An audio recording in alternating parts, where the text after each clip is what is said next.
Take care of the loan repayment, will you? While I was at work, I suddenly received an email.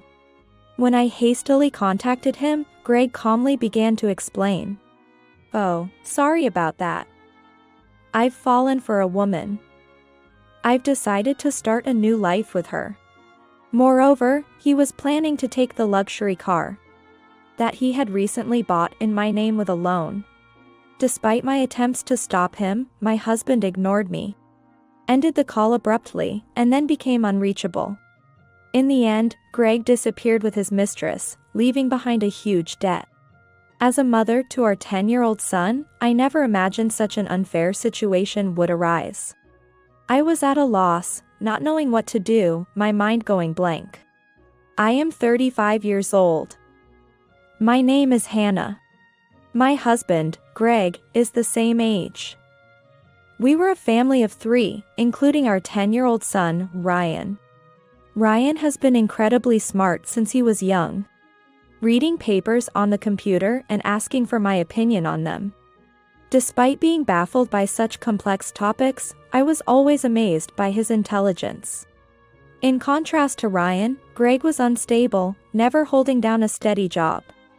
I worked full-time, feeling anxious about our future. However, around those days, Greg would finally manage to keep the same job for 3 years, earning a stable income. Lately, Greg talked about making memories with the 3 of us, and we decided to buy a $35,000 camper van. However, since Greg couldn't pass the finance company's loan review under his name, I ended up taking the loan for the car. Then, on the long-awaited delivery day of the camper van, something unexpected happened. I received an abrupt email from Greg saying, "I'll graciously take the delivered camper van. Since the loan is in your name, you'll handle the repayments." I called my husband immediately, not understanding what it meant while I was at work. "What's that email about?"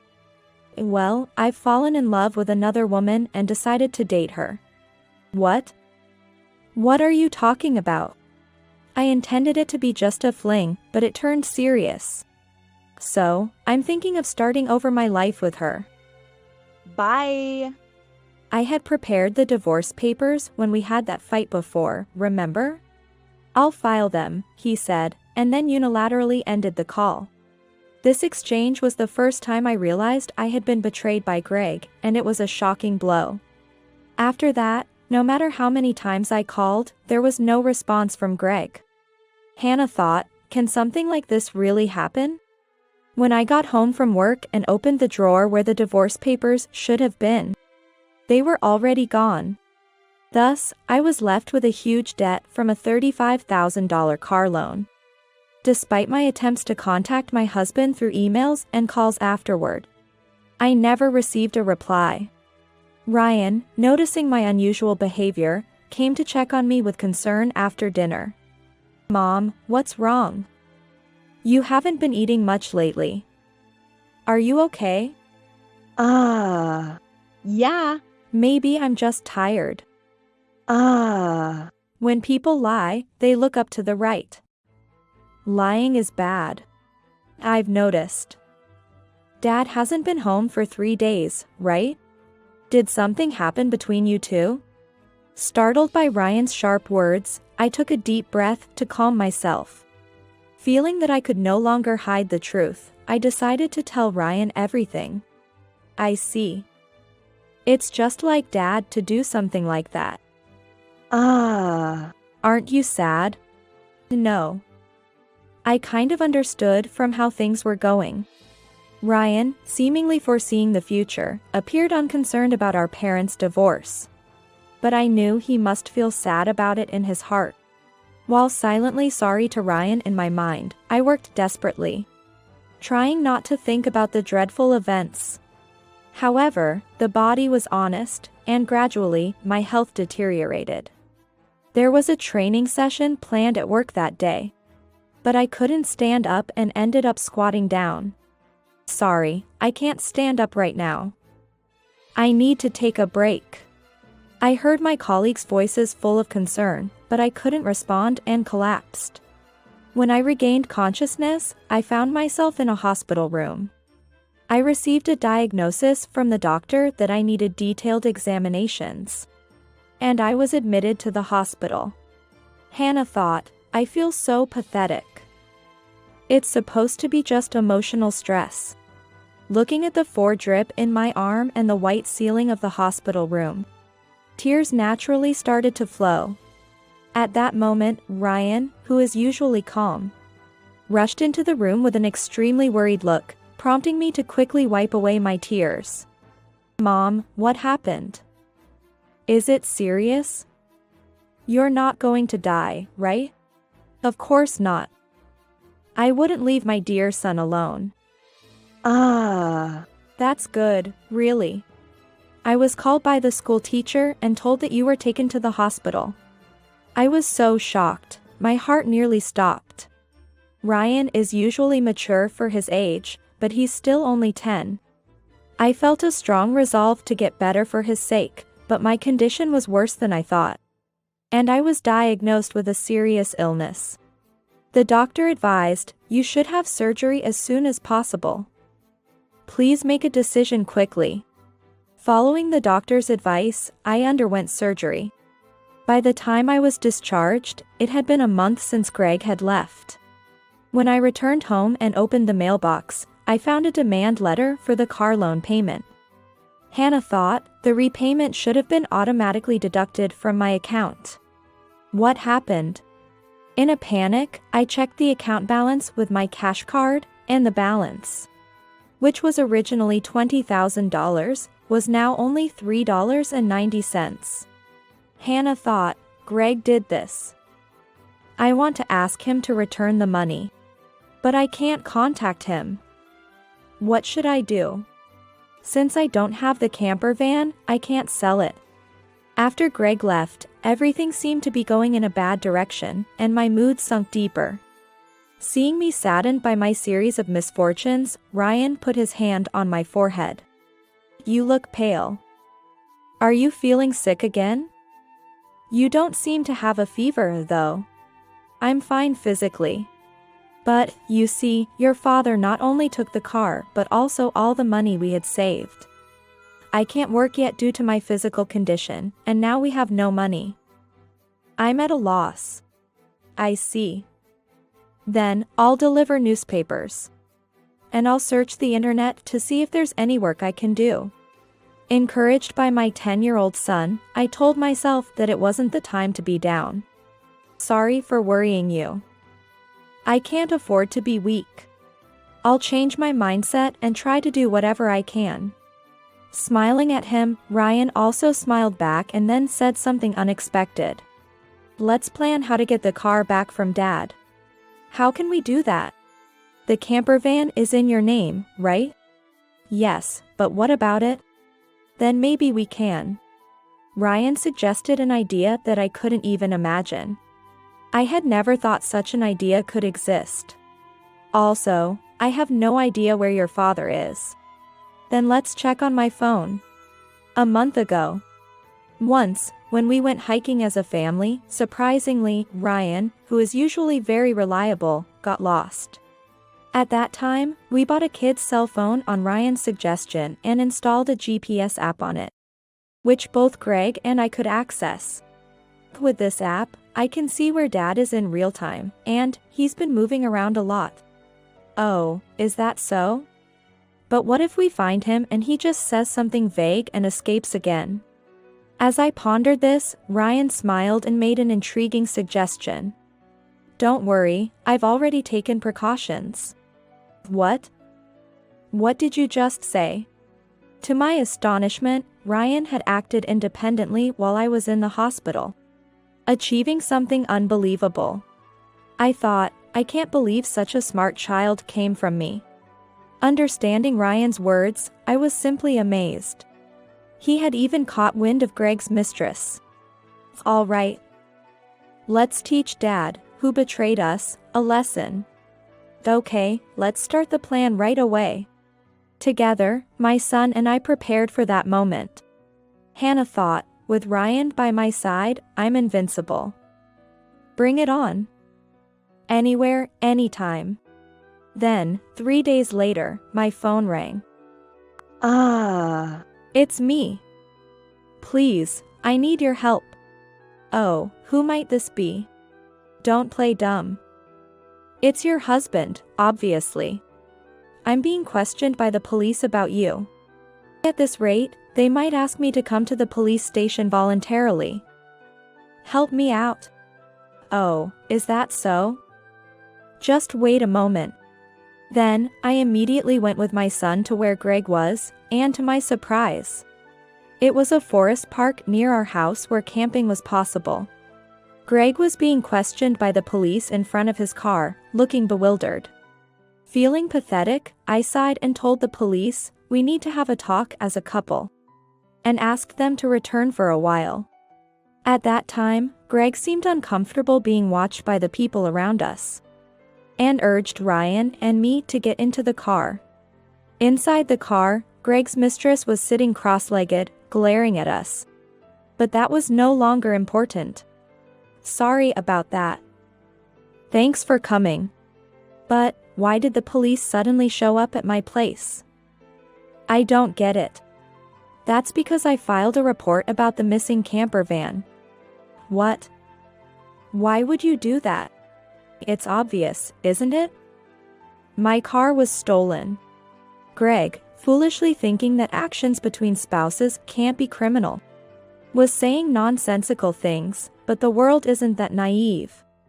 You know, you filed for divorce, remember? Forgot? So, we are strangers now. And you're driving a stranger's car without permission. That's a crime. Ryan figured all this out. Typical. Sharp as ever, that kid. But, I didn't steal the car. I just borrowed it for a bit. Oh, is that so? Well, I'd like to use my car now, so could you return it? That would be really helpful. As I reached out my hand asking Greg to return the keys, he reluctantly handed them over. After confirming it was returned, Ryan quietly started talking. Hey. Why did you abandon your family and choose to play around with this woman? Caught off guard by his son's unexpected question, Greg was flustered and awkwardly scratched his head. Seeing this, Greg's mistress chuckled smugly and started talking. It's because I'm more attractive than your mother. Look at me, you can see it, right? He fell head over heels for me and decided to leave his family. Quiet. I didn't ask you, old lady. Dad, you answer. Mandy was silenced by Ryan's stern tone, but Greg remained quiet. If you can't explain, that's fine. I'll just have the police come back and arrest you. Wait, hold on. Okay, I'll talk. Mandy, it turns out, joined Greg's company 3 months ago. They were attracted to each other and became involved at the welcome party for new employees. Later, it was discovered that Mandy was pregnant, and Greg decided to start a new life with her, leaving us behind. And why did you take the camper van? I quit my job and thought about selling the car for money. But it seems like you were using it quite a bit, weren't you? I thought it was a waste to sell it right away, so we decided to go on a trip. Wait, how do you know all this? Remember when Ryan got lost? After that, as a precaution, we bought him a kid's cell phone and installed a GPS app. Did you forget we installed it on your phone too? So, I knew where you were all this time. By the way, I later found out from Ryan that he had pretended to get lost during our family hike because he wanted a cell phone. I was amazed at Ryan's ability to think and act so strategically. I suspected something was off with Dad, so I came up with this plan to monitor his actions. You really are a terrifying child. I will never become an adult like you, Dad. Who betrays important people without a second thought? Greg, faced with the hard truth Ryan told, was a pitiful adult unable to offer any rebuttal. In contrast, seeing Ryan, only 10 but able to think and speak his mind firmly, gave me a sense of strength. As a mother, I felt I couldn't lose either, especially in settling things properly. Also, return the $20,000 you withdrew from my account right now. That was our joint property as a couple. I don't have to return it. No, it's not. That money was what I saved little by little since I was single. After all, you always quit your jobs midway. So we hardly ever saved money together, did we? I was appalled to hear that the $20,000 had been squandered by Greg and his mistress. It was the moment I felt relieved about divorcing him. So that's how it is. But if you stole and used the car and my money, that's going to be a serious crime. What? I just sent the police away, so it's not their business anymore, right? I only said we would talk. I have no intention of withdrawing the complaint. I must add the theft of my money to the report. Mom, should I call the police now? I can do it with just one button on my phone. Mandy, Greg's mistress, had been watching our conversation but quickly tried to get out of the camper van. At that moment, she let out a scream that echoed around. The reason was that outside the car door, Mandy's parents were standing, their faces red with anger, about to explode in fury. Startled, she stepped back as her parents yelled at her. I'm sorry. Don't be so angry. But, why are you here, Mom and Dad? I called your parents beforehand. What? Why? The truth was, during my hospital stay, Ryan had visited Greg's office and tearfully told them. My dad left the house with a woman we don't know, and my mom collapsed. Seeing Ryan's sorrowful and frail state, the people at Greg's office suspected Mandy, who had left the company with Greg and gave Ryan her parents' address. Greg and Mandy had been overly friendly at the office, and there were photos showing them together at the welcome party for new employees, looking like a couple. After learning from the office people that you commuted from your parents' house, I went there with your photo. Your parents came out when I visited. Then I told them everything that had happened. So today, I contacted Mandy's parents and asked them to wait nearby for a while. How could you do this to me? The worst. I don't want to hear that from you. That's my line. By the way, your stomach seems quite big. When is the baby due? In 3 months. What? Wait a minute. That doesn't add up with when you met my husband. You two met only 3 months ago, right? What's going on? It's not time for the baby to be born yet. Greg, hearing this for the first time, stared at Mandy, eyes wide. Wait. What does that mean? Are you stupid? Don't you get it? It takes about 9 months from conception to birth. Which means, the child she's carrying isn't yours. You're so foolish. What do you mean? Mandy, have you been deceiving me? I almost got away with it. Can't help it now that I'm caught. You're so naive. You can't see through lies at all. Really a fool. Don't mock me. My whole life is ruined because of you. What were you thinking? Greg and Mandy started an ugly argument, but nobody intervened, letting them have it out. Meanwhile, we contacted the police again to explain the situation. As it began to get dark, the forest park was brightly lit by the red lights of the police cars. No, really, I was wrong.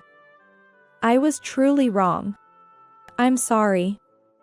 I'll work hard and never cheat again, so please, just don't arrest me. Dad, people don't change that easily. Especially lazy people like you.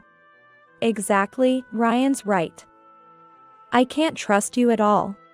Reflect on your actions and pay for your crimes at the police station.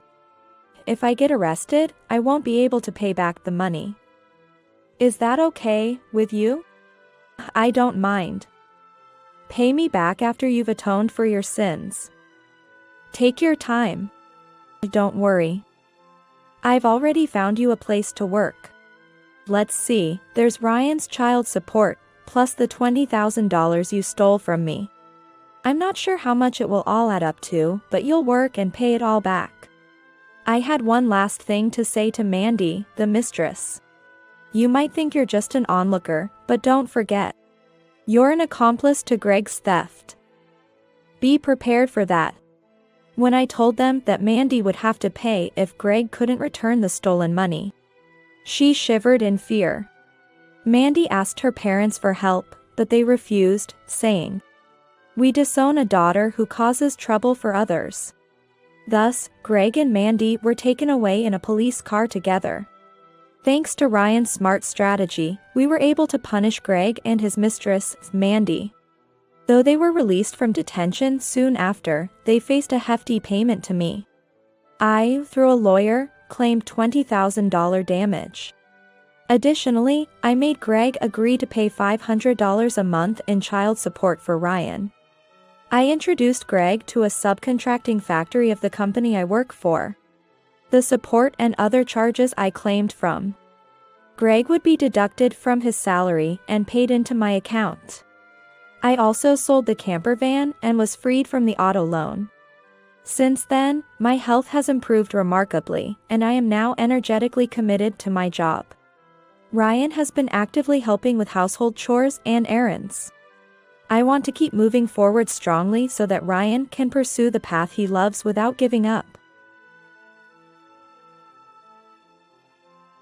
If you think about your older sister not being able to have kids, what's the point of living with your parents, right? Such insensitive words from my younger stepsister.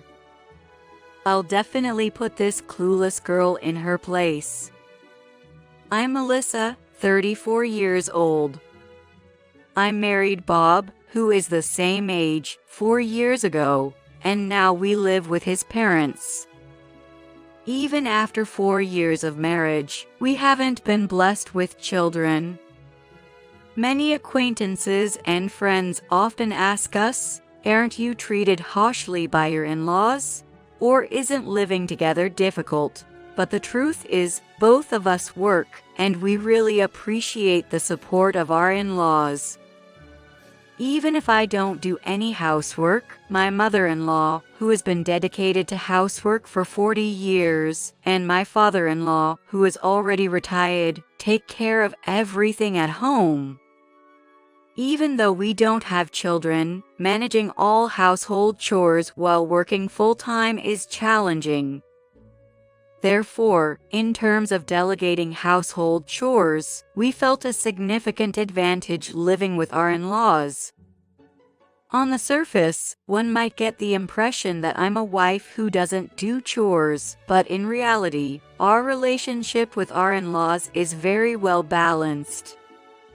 In fact, what we pay for are the regular expenses such as the mortgage and utility bills of the in-laws' house. This house where we live with them was actually purchased entirely on a loan by the in-laws about 10 years ago, and that loan was quite substantial. My mother-in-law, who was always a homemaker, and my father-in-law, who couldn't pay his pension for a while, receive a smaller pension compared to others. Paying off the loan with just the pension was impossible. I sometimes question the judgment of the bank that approved their loan in the first place. And initially, I wondered, why would they make such a reckless decision? Sure enough, about 2 years ago, Bob approached me with a question. "Alyssa, it seems like Mom and Dad are struggling with the mortgage repayments. They've said they'll handle all the household chores if we come live with them and help out with the loan. What do you think?" I kind of saw this coming. It always felt like an arrangement that would eventually become problematic. But if they're going to take care of all the household chores, maybe it's worth considering. And so, we embarked on a new chapter of our lives, living together with my in-laws. To be honest, paying off the entire loan in exchange for them handling all the household chores wasn't exactly a fair trade in my mind. However, as Bob is the eldest son and I, by extension, his wife, I felt a certain obligation to contribute to the family household. Plus, I had a gut feeling that living together was in our future. So when the proposal was made, I reluctantly agreed. Upon moving in, we found that my in-laws respected our privacy, and we were able to live quite comfortably. For a while, I thought that maybe this arrangement would work out after all. But our peaceful life was soon disrupted when Bob's younger sister, Amanda, entered the picture. Bob has a 26-year-old sister named Amanda. She lives on her own, and we've only met her a handful of times, so we don't really know much about her daily life or how she supports herself. One day, we received news that Amanda would be visiting her family home after a long time. It's been such a long time. I'm so excited that Amanda is coming back. Yes, it's a rare reunion. We should prepare something special for her. Right, we need to prepare her favorite dishes. The love my in-laws have for Amanda is deep. Just the news of her return made their eyes sparkle with excitement. Well, let's not get too carried away. It seems like both Mom and Dad tend to lose their restraint when it comes to Amanda. In fact, despite the age difference between Bob and Amanda, they often don't get along. Since getting married, there's been little interaction between them. When Bob learned Amanda was coming back, he had a somewhat frustrated expression. And finally, the day of Amanda's return arrived. "I'm home. Oh, Amanda dear, look, it's your father. Ah, there she is. Should we go greet her at the entrance?" Seeing his elated in-laws, Bob murmured in a resigned tone, "Well, here we go," and let out a deep sigh.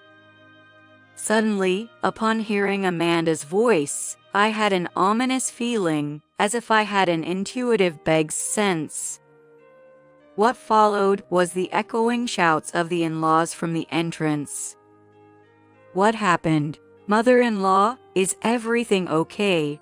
What happened?" Both Bob and I, with slight furrows between our brows, peeked anxiously towards the entrance. There, the in-laws were looking at us with pale faces and eyes full of shock and confusion, as if pleading for something. Seeing their state, both of us were taken aback on the spot. The reason for our shock was the man standing next to Amanda. At first glance, he exuded an air of ill repute. He certainly didn't look like he was engaged in any legitimate business, and he gave off a sketchy and flashy impression. Having such a man in the in-laws' house was completely out of place in this quiet setting. It was then that Amanda introduced the man, wearing a slightly bashful expression. "This is Daniel. He's, well, my husband." And Amanda gently placed her hand on her stomach and caressed it. Seeing that gesture, for a brief moment, a thought crossed my mind. Could it be? Yet, from Amanda's lips, the hard-to-believe words quietly fell. "This is our baby." As I had suspected, Amanda's belly wasn't that noticeable yet, but now that it was pointed out, there was a slight roundness. Amanda continued to gently stroke that tiny bump, a smile on her face that also radiated happiness. The surroundings fell silent for a while. The in-laws and us, at a loss for words, just stood there, stunned. However, trying to find some words, the mother-in-law, with a trembling voice, murmured, "A child? You're pregnant already? This has to be a joke, right?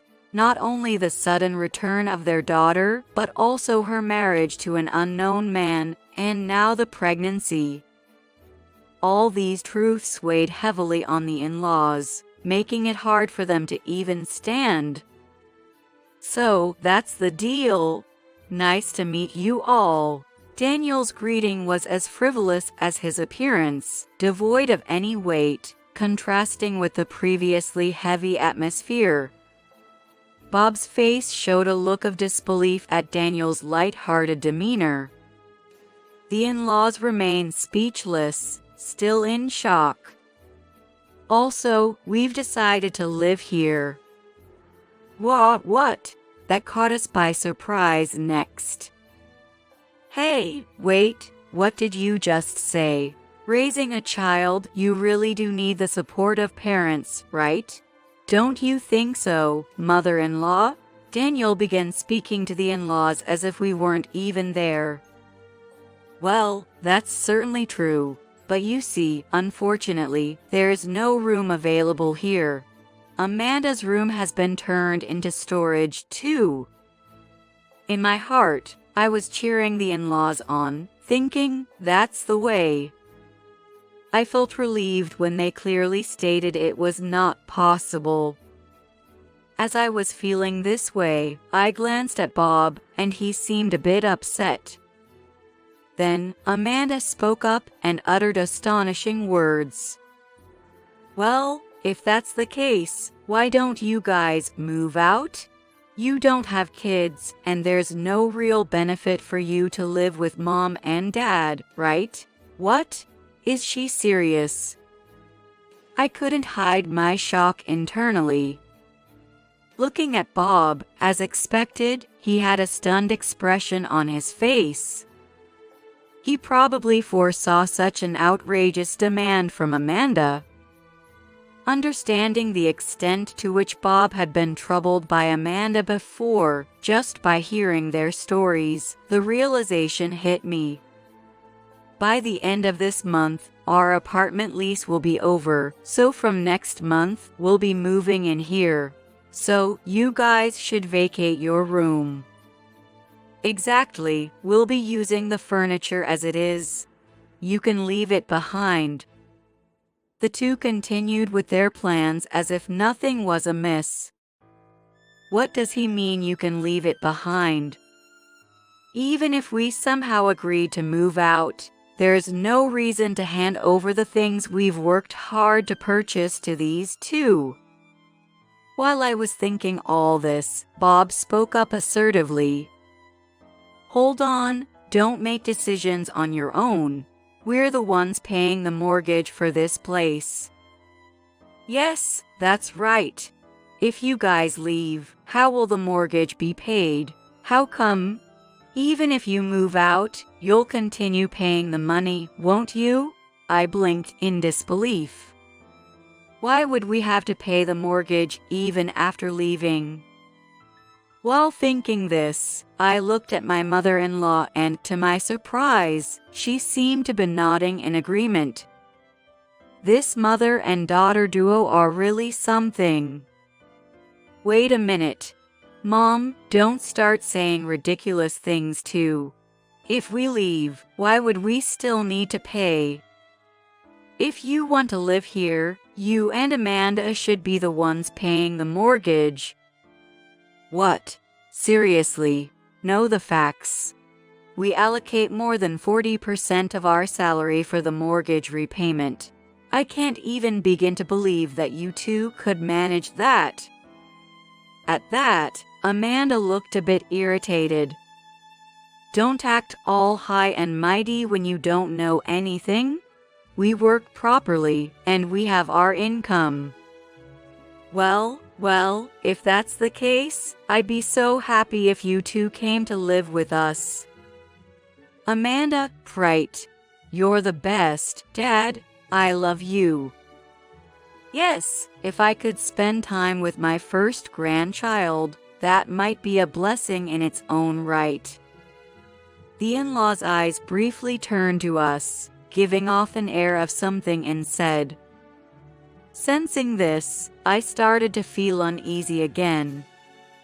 However, I just can't bring myself to ask you to leave outright. It'd be easier if you suggested it instead. Don't you think so, dear? Yes. It's a bit difficult for us to say certain things. Mom, do you feel the same? The deliberate exchange between my in-laws felt like they were telling us to leave, and I could feel my anger starting to rise. Then Amanda said with a triumphant look, well, let's think positively. Make sure to decide by the end of this month, and left the room. After Amanda left, the faces of my in-laws brightened up. Oh, we're finally grandparents. It feels wonderful. It was an unexpected surprise, but it feels like an unexpected happiness has come our way. Exactly, dear. Being able to watch our grandchild grow up close by is such a joy. Absolutely. With that, the in-laws gazed at us warmly. My face turned red with anger and, for some reason, a sense of humiliation, as if being blamed for not having a child. Bob, noticing this, chimed in. Look, if you want us to leave, just say it clearly. Oh, not at all. But will you leave? Well, if you do decide to leave, we won't exactly stop you. Right, dear? Fine, we'll leave. But in return, we won't pay any more of the mortgage. Well, that's a bit problematic. Please, you're the eldest son, aren't you? Help us out. It's truly impossible. That's just unthinkable. Bob's words were like a wall, and for some reason, they brought me comfort. I bet Amanda can't pay her apartment's renewal fee right now, which is why this whole conversation started. Dad and Mom, you're just being used. Please don't tolerate Amanda's selfishness any longer. Bob's determination not to pay the loan seemed to get through, and the conversation about living with Amanda and her husband was temporarily halted. Or so we thought. A week later, on the weekend, when we returned from an outing, Amanda and her husband were having tea with my in-laws, looking cheerful. A strange tension filled the air when they saw us. Oh, hello. I didn't know you were here. How rude, acting all high and mighty in someone else's house. This is my parents' home, after all. That's not what I meant. Alyssa just said hello, right? What's the problem, Amanda? Bob shot a sharp look at Amanda and Daniel, who was engrossed in his smartphone. No big deal. It's just that you two could have stayed away longer. After all, we're going to be living here from now on. So suddenly, you're moving in today? Yes, because you two won't leave. It's causing trouble for Mom and Dad. What do you mean? Caught off guard by the sudden remark, the in-laws looked slightly troubled and looked away. It seemed what Amanda said was true.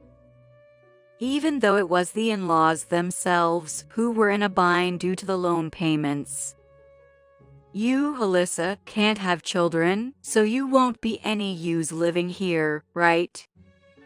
Those who care about their parents, like us, have the right to live in this house. But we've been paying off the mortgage until now. We agreed to live together when you said you couldn't make the payments and have been contributing to living expenses. Her voice trailed off. So many emotions are welling up inside me. Even though we never wanted to live here together in the first place.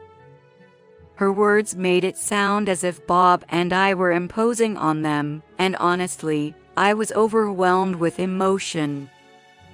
Alyssa, Bob, these kids have a home. I want to see my first grandchild grow up close. I wish Bob and you had a child too. I was devastated by such an unexpected cold attitude from my in-laws. And then, Amanda's words added to the damage. Maybe we should just tell the two of you to leave since you're so clueless. Exactly. Leave the mortgage to us. So, you two, you don't need to be here anymore. Do you seriously think you can handle the payments? Bob was just as surprised by this. Yeah, it's fine. 40% of our salary isn't a big deal, right? I couldn't believe it. I inadvertently looked at Bob. He was nodding deeply. It seems these two had no grasp on reality. When I looked at Bob to see if I should tell them the truth, he slowly shook his head. It seems he's not ready to reveal that truth yet. All right. We'll move out then. Really? I'm sorry for making it seem like we're kicking you out. I don't know how she could say that and what she was feeling, but as I thought about what would happen next, I simply nodded silently. In the end, we decided to leave the house a week later. As that day came and we carried out our belongings one by one, our connection to the in-laws gradually faded. Thank you so much for everything up to now. Take care and don't hesitate to visit anytime. While the parents probably felt a deep joy about living with Amanda and her family, they showed a face of sadness on the surface. How long that joy would last, I don't know. I know the mortgage will be tough, but do your best. When Amanda and her husband arrived, Bob cheered them on. It's totally fine. Piece of cake.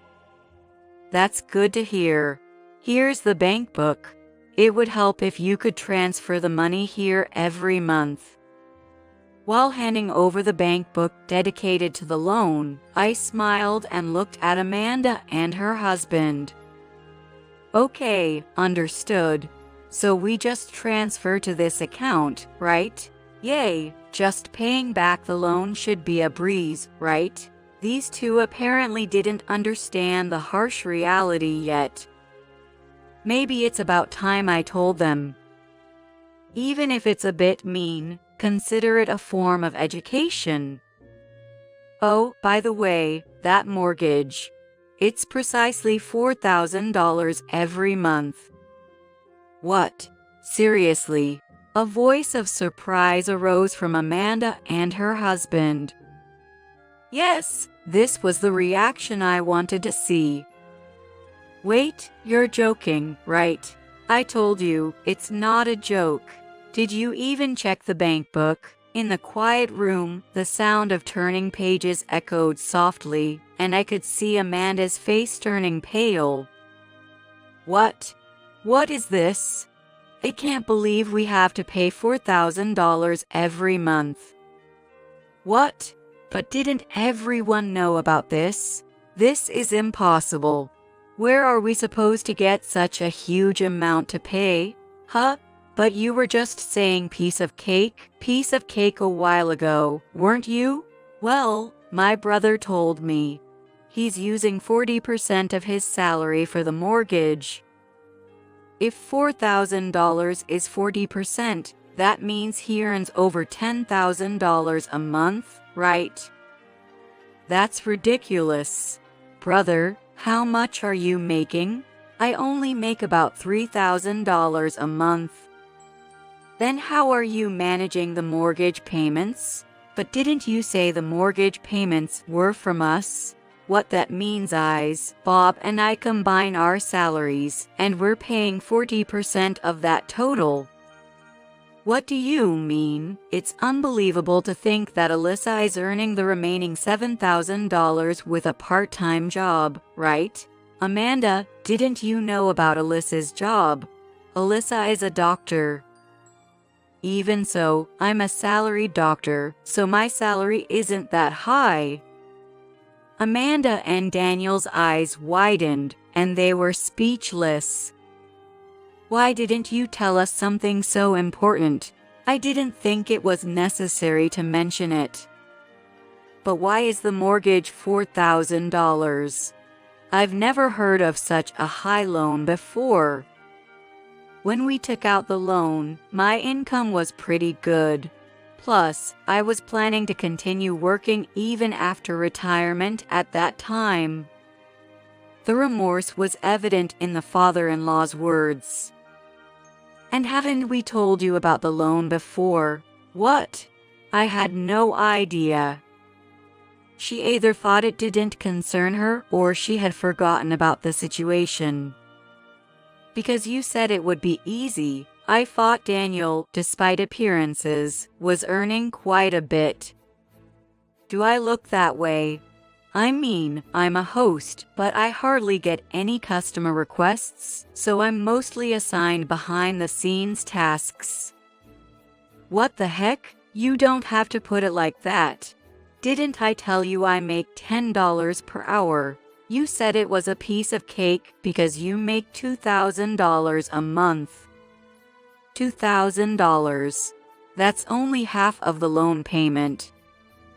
In the first place, didn't you say the typical loan was around $800 and it would be easy?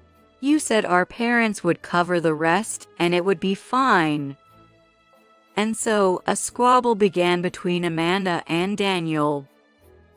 The panicked in-laws tried to intervene. Come on, let's set that aside and figure out how to handle the loan payments. Exactly, we kicked out Bob and the others because you two said you'd help. The word kicked out stood out, but let's gloss over that. This isn't something we should be involved in. It's a loan that you guys took out on your own. You say it's not something to get involved in? We're living together, so if the four of us work our butts off, we should be able to pay off the $4,000, right? Upon hearing that, the in-laws looked worried. What? We have to work too? I want to spend the rest of my life freely. Yes, that's right. I've never even worked before. Well, in that case, you'll just get kicked out of this house while you're so carefree. What? Can that even happen? You can't expect to live in this house without paying the mortgage, right? Amanda, I'm divorcing you. I'm now a total stranger.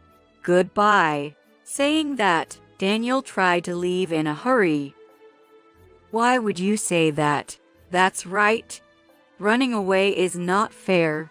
We're going to have a child, so you have to take responsibility. No, it's not that soon. It's just a small lie. What? I only pretended that Amanda was pregnant because she said if I did, we could live with her parents. Wait, Daniel, that's... Wait, so what about our first grandchild? Well, unfortunately, there's no grandchild. So, we don't need to pay the loan, right? True to his appearance, he was an utterly hopeless man. Daniel left the house as if running away. The rest of us were left speechless, utterly stunned. Brother, Alyssa, what if we all live together? Wouldn't that solve everything? I was amazed at her audacity. Surprisingly, the in-laws agreed as well. That's right. We should all live together harmoniously and help each other out. After all, families should be under one roof. Bob, Alyssa, a lot has happened, but let's get along again. Hearing that, I smiled at Bob. Bob nodded in agreement. With confidence, I took a deep breath and spoke. From now on, the three of us will repay the mortgage together, okay? Farewell." Saying that, Amanda and the in-laws seemed lost for words, but we left the scene promptly. Later on, the in-laws and Amanda tried to contact Bob several times, but he ignored all attempts. I later heard that Amanda and her husband officially divorced. Naturally, Amanda and her team were behind in their apartment renewal fees and didn't pay their rent. They fled like they were running away in the night. Rumor has it that the landlord was involved with the mafia, and Daniel was found by him and is now working almost for free somewhere. The in-laws' house seemed to be put up for sale a year later, and it seems they couldn't manage the loan. Both the in-laws and Amanda are without a home and seem to be in a dire situation. Knowing that they would surely try to find us, we decided to move far away from the in-laws' place.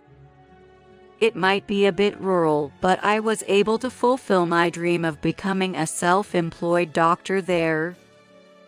It was a dream of mine from long ago, living in a residence combined with my workplace. The interior and furniture were chosen with meticulous attention by us as a couple. This place can be said to embody our ideal. Currently, we haven't been blessed with a child yet, but we're enjoying a free and unrestricted life with the money we've earned. Living our days pursuing our happiness without being bound by others' expectations or evaluations is truly fulfilling. I got a car worth $100,000 using the old man's money.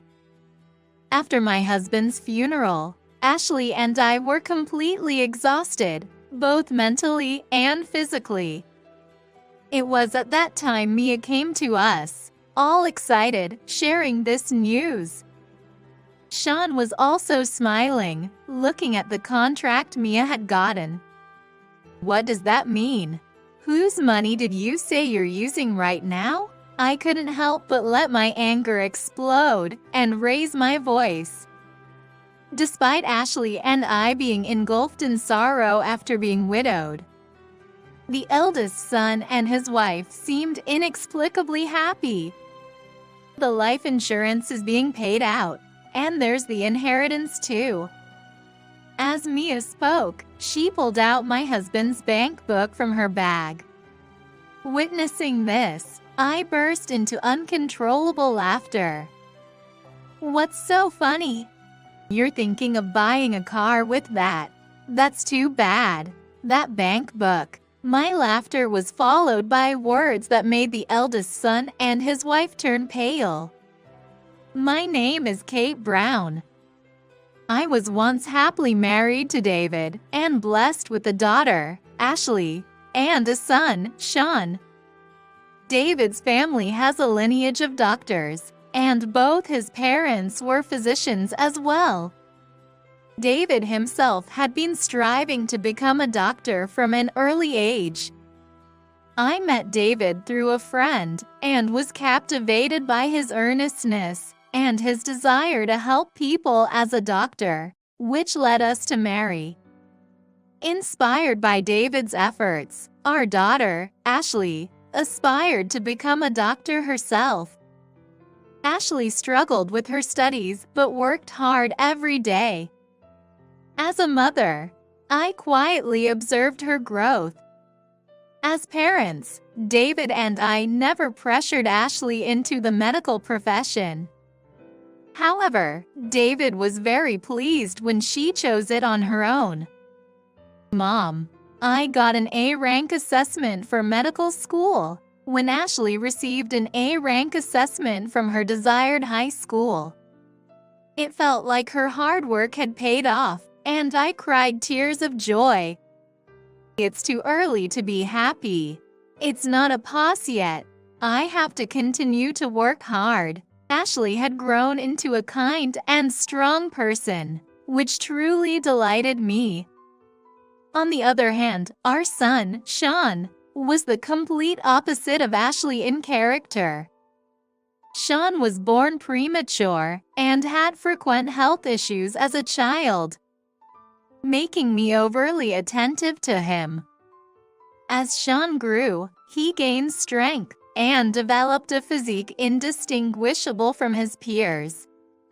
He was so bright that he would score full marks on elementary school tests without attending any cram schools. I felt reassured seeing his healthy development. However, as Sean advanced to middle school and got older, he started coming home with bruises and injuries almost every day. "Are you all right, Sean? What happened to you?" I asked out of concern, but Sean began to ignore my care. "Those are bruises, likely from fights. Boys will be boys. Such things happen occasionally." To think he used to be so frail, and now he can stand up for himself in a fight. It's a sign of growth in a way. As long as he's not bothering others, let's just leave him be. David said this with a laugh. In hindsight, maybe I should have just left Sean alone as David suggested. But because I had watched over Sean since birth, I couldn't shake the fear that if I took my eyes off him, it might lead to an irreversible situation. And I couldn't be as carefree as David. From anxiety, I often asked Sean, "Did you get hurt in a fight? Who were you fighting with?" Each time, Sean seemed to push me further. "You're annoying. If you talk to me again, I'll never speak to you again." Indeed, David had told me to leave Sean alone, and I regretted being persistent. Even after I heeded Sean's words and left him be, old wounds healed only for new ones to form. I could do nothing but watch over Sean, enduring my helplessness. Sean was certainly a smart kid, but he always ended up in fights and eventually went to the local public high school. I thought that once he became a high school student, the teenage years would end and we could talk about the future and college. But Sean didn't change. "Hand over the money, old lady," he would say, his words rough. You may think acting like a delinquent is cool, but it's not. "What are you talking about?" The moment Ashley said that, it seemed like a fight would break out. But considering the possibility of injuring Ashley if things escalated, I couldn't just stand by and watch. "That's enough bickering. Here you go. This is for lunch money, right?" Saying this, I quickly pulled out a $50 bill from my wallet and handed it to Sean. He clicked his tongue and left. Ashley watched him go with a stern look. Why did it come to this? Was I too protective? I reflected daily on whether my leniency had led to this situation. While his classmates prepared for college entrance exams, Sean remained unchanged.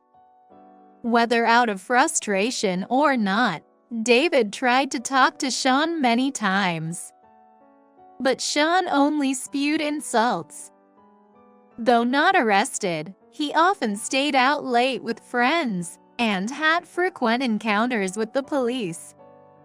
Eventually, after graduating high school, Sean neither pursued further education nor employment, just stayed home. "Sean, what are you planning to do now? You've had good grades. Why not aim for college? You don't have to become a doctor. But you should start something." I said this to Sean, but he no longer even made eye contact with me. However, a year later, Sean, still living at home, spoke to me.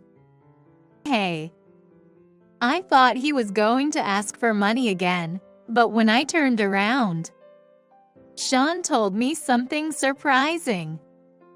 I got my girlfriend pregnant. I'm thinking of marrying her.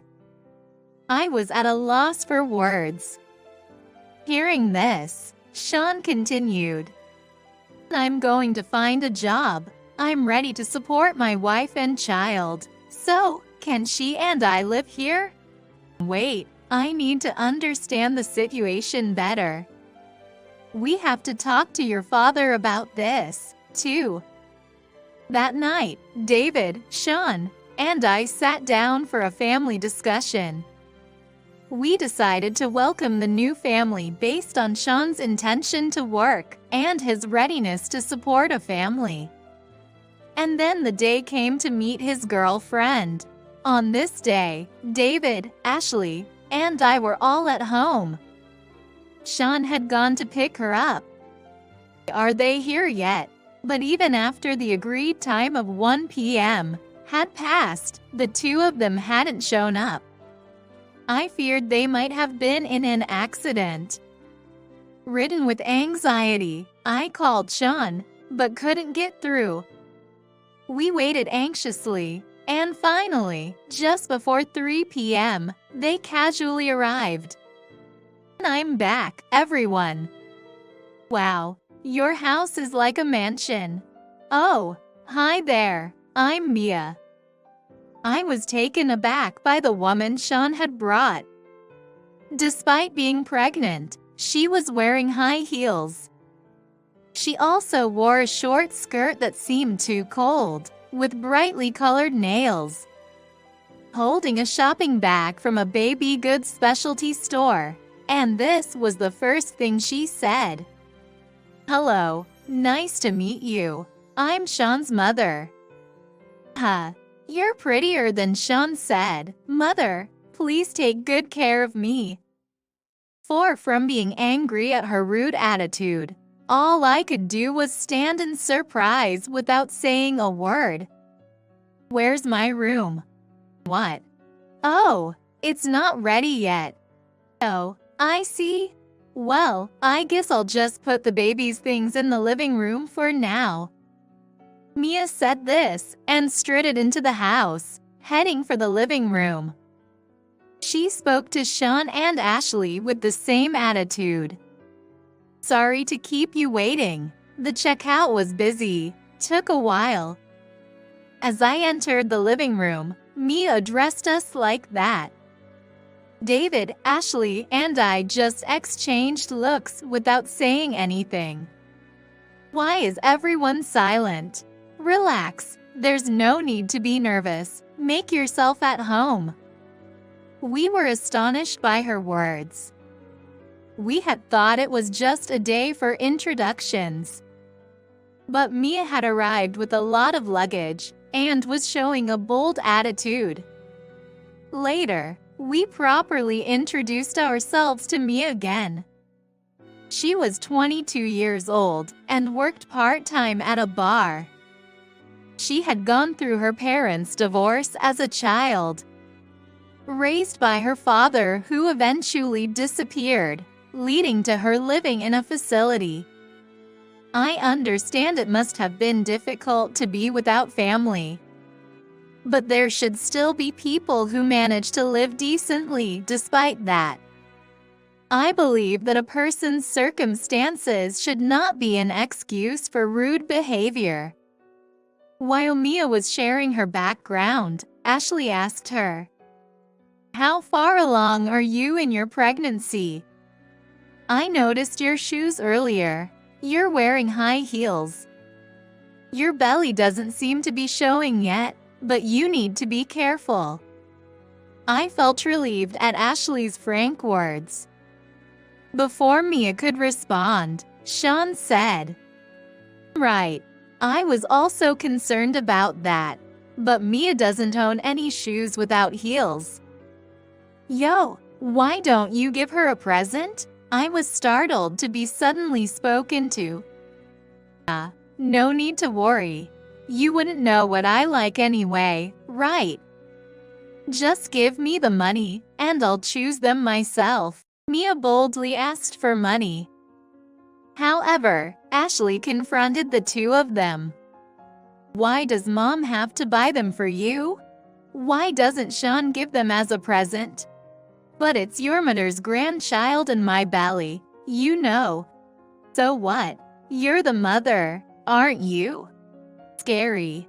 Is this the infamous sister-in-law bullying? It's quite funny. Ashley was furious at those flippant words, while David stayed silent, keeping his mouth shut. What an unbelievable woman. She was completely mocking us, despite it being our first meeting. However, we have to start living together now. If we get off on the wrong foot, it won't lead to a good relationship.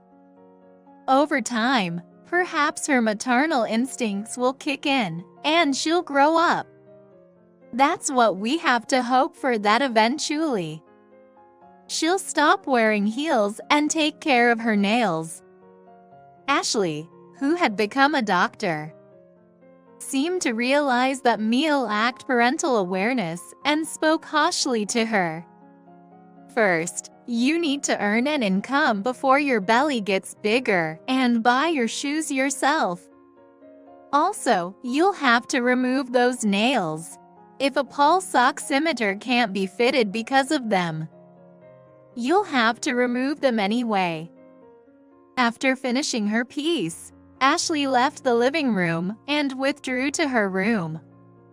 Mia watched Ashley's departure with a look of contempt. But upon hearing Sean's comment, just ignore her. She's probably jealous because I'm getting married first. Haha, she laughed. And with that, our new life began. Mia does go to her part-time job, but she doesn't do any housework at all. She spends most of her weekends just sleeping, using her pregnancy as an excuse. Sean initially started working, but after a fight, he quit and has been looking for other part-time jobs, which has been an unstable situation. I can't help but be troubled by this. However, David didn't interfere with the two. He probably thought they were too much to handle. Then, unexpectedly, something happened.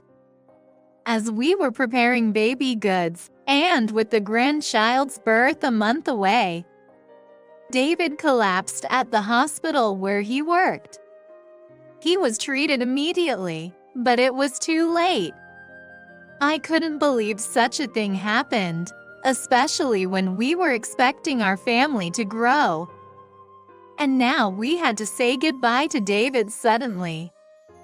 I was surprisingly downcast, and Ashley took care of me.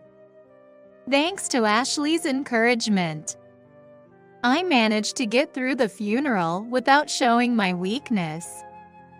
On the morning of the funeral, I said to Mia, "Mia, you don't have to force yourself to attend the funeral.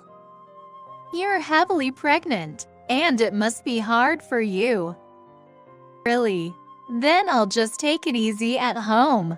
In our region, it is not customary to welcome pregnant women to funerals. Moreover, considering the unpredictable events that could occur during the final month of pregnancy, I suggested this for Mia's safety." Mia happily agreed to my suggestion.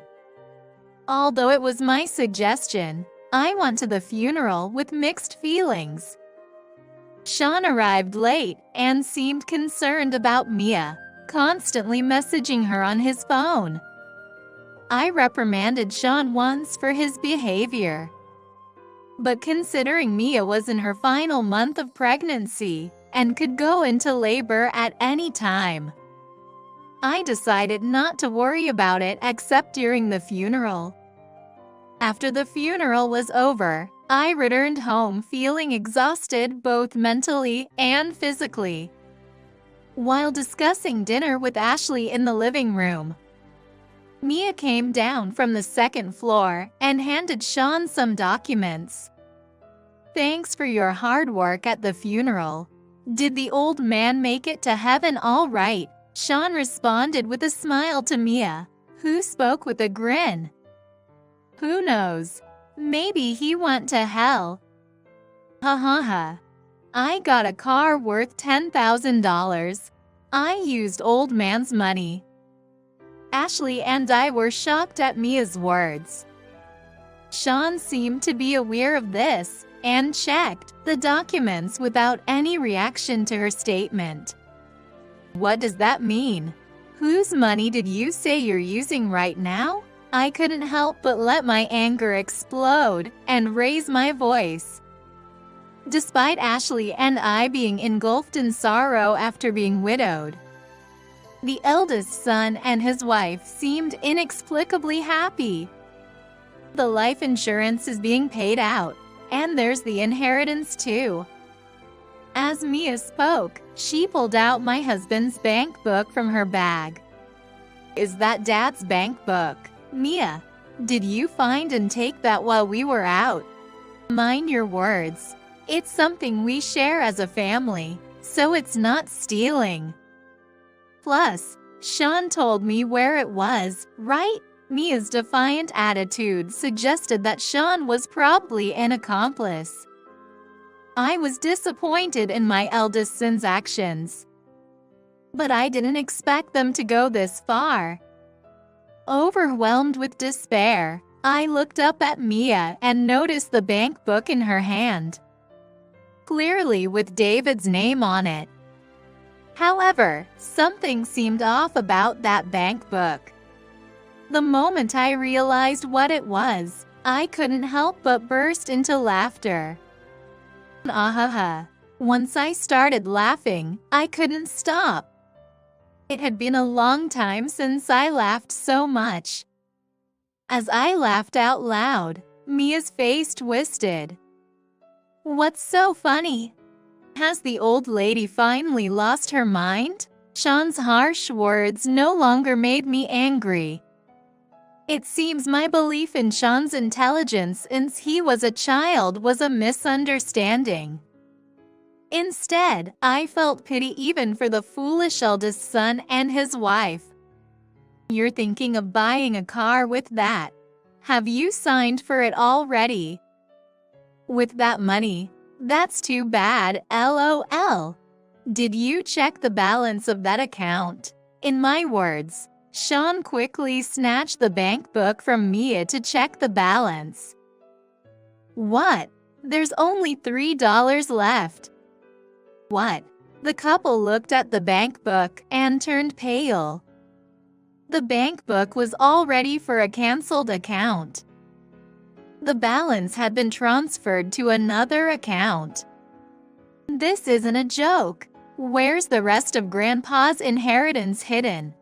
And there should be insurance money coming in, too." Sean exploded in anger, and Mia joined in, throwing similar accusations at me. Of course, there's both inheritance and life insurance in place. My in-laws had already passed away, and much of the wealth I inherited, as well as what David had built, was substantial. David, in particular, was not just an ordinary physician. He was a practicing doctor with his clinic and managed several hospitals. The total assets he had accumulated amounted to $11 million.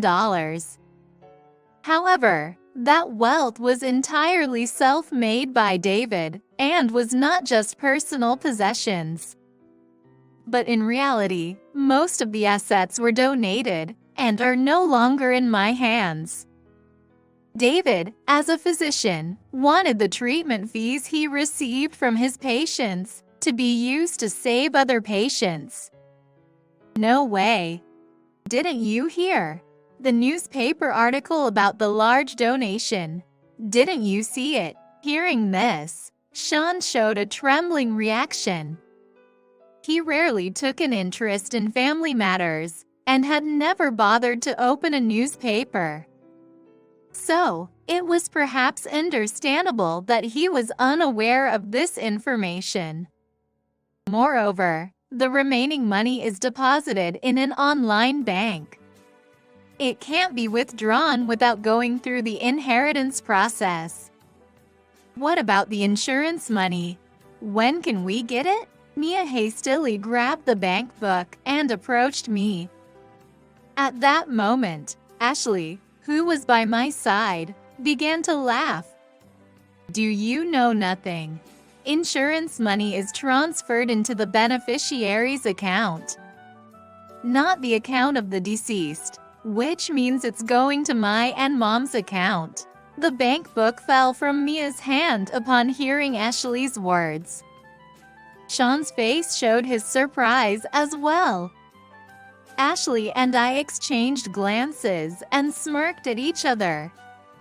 What should I do now? I've already signed everything. I added so many options, and I can't cancel it. Mom, I'm begging you, just this once. Help me out with the money.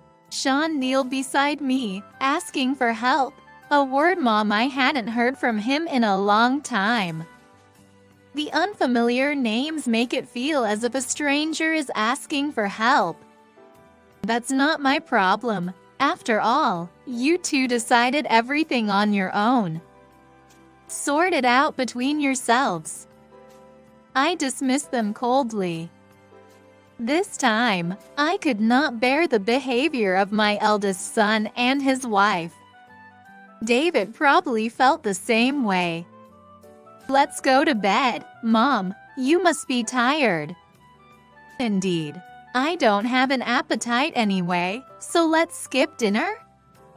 With those words, Ashley and I stood up and left the two of them, still shaken, in the living room as we went to bed. During the funeral, Sean was exchanging messages with Mia because Mia was heading to sign a car deal, and they were sharing the contract details. I thought they were concerned about Mia's pregnancy, but they prioritized the car over their inborn child. David had said before his passing that even if he were to leave an inheritance, he didn't want Sean and Mia to have a penny of it. So the insurance money was rightfully transferred to Ashley and me. David was too young to pass away, but Sean was still unreliable even after starting his own family. So David had carefully planned for the unforeseeable, even writing a will. According to the will, the house, real estate, and most of the remaining cash went to me.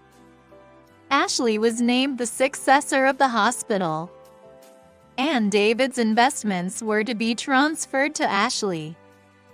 And Sean was to be given a vast piece of land in the countryside. When we opened the will, Mia spoke up. So, selling that land could cover the car payments, right? I haven't finished reading. I halted Mia's words and continued reading the will.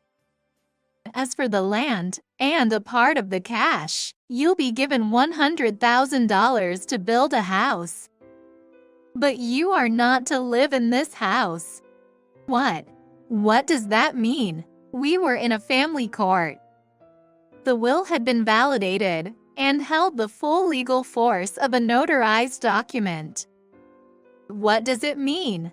It's straightforward. Be grateful that you're getting land and money to build a house. But isn't it that Sean, as the eldest son, would eventually get the current house? Mia said this, looking at me pleadingly. I smiled at her words. I inherited it, so it's up to me whom I give it to. You must be kidding me, you damn old hag. You better hurry back home and start packing for the move. The land that David left for Sean was about 30 miles away from here by car, in a remote area. It was indeed a vast piece of land, but most of it was just a dense woodland. Even with such a large plot of land, if the construction cost is only $100,000, the house that could be built would undoubtedly be small. If there had been no inheritance, the eldest son and his wife would likely have been furious, demanding their statutory share. Whether David had anticipated this and deliberately left the land, his intentions were not clear. But I believe he wanted to provide Ashley and me with a peaceful living environment. In essence, the eldest son and his wife were not entitled to receive anything. They should be thankful for whatever they could get. A few days later, our long-awaited grandchild, a girl, was born. Ashley's water broke in the middle of the night, prompting her to call the hospital for emergency transport.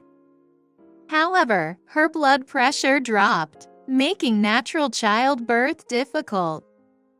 Furthermore, it was the middle of the night, and the hospital was short-staffed, leading to an urgent decision for Ashley to undergo a cesarean section.